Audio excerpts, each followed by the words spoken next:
This is Winzilla in our community. He's hot and local. He's a local Wow. artist. You know what I'm saying? And I don't think that I've ever seen him turn down a show, man. He does shows with everybody. If you ever Google Winzilla or YouTube Winzilla, his name holds weight. He has a lot of videos up. You might want to check him out. He His stay sub working. channel as well. Hell yeah. Yeah, man. Yeah, I think I got like 250 like tutorials on my own YouTube too. If people ever want to watch those, Hell I do yeah. some unboxing. I got a video coming up for Marvelous too. So yeah. Nice. For me, Yeah, and he's also known in the toy community as the sleeveless toy collector. I know, Yeah. man. I The almost wore community. my World Maker shirt because I only have a sleeved one. I have a sleeveless one, but it's deep in the dirty clothes. So, Yeah. you know. hey, this guy has a I'm trying to find his shirt, by the way.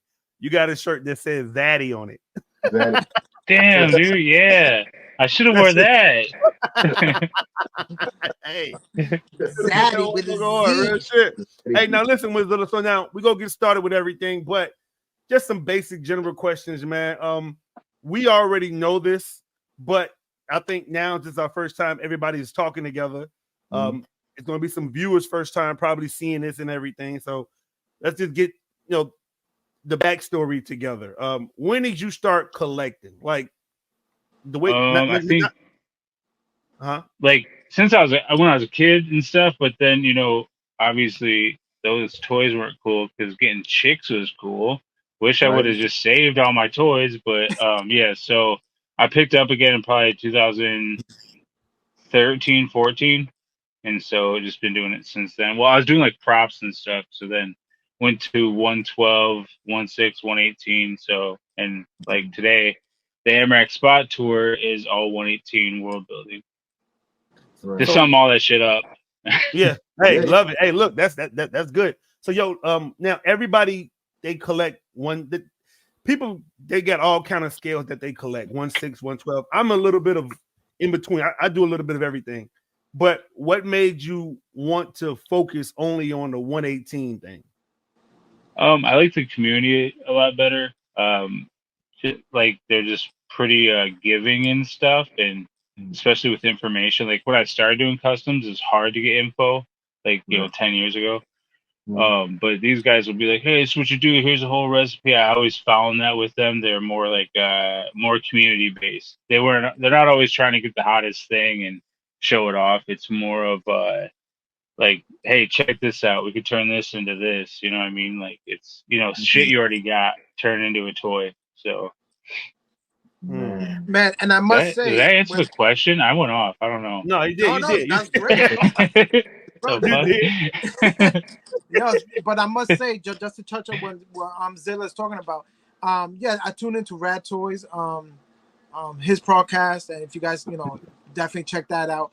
Yo, it's amazing, the stuff that they come up with, like bottle caps, and they put them together. Yo, the most craziest shit that I've seen so far is they grab like dipping sauce, like so when you go to McDonald's and you get the barbecue sauce. Right. And the sweet and sour sauce. So they peeled the top off, they cleaned it out, they glued it together, and they dry brushed it, and it made like a little android out of it.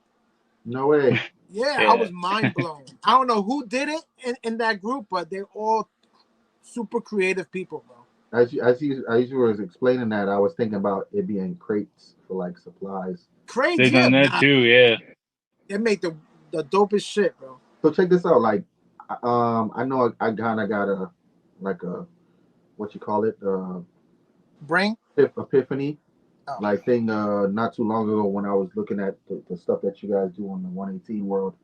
But I got a homie that does like Dungeons and Dragons, and he likes to tell stories about his characters, and it makes sense to him and the people that do the thing that he does. To me, I was just listening because it seemed like he was passionate about it, but in me recollecting the things that you guys talk about in 118 world, it matters a lot to you guys. It seems that the characters have stories.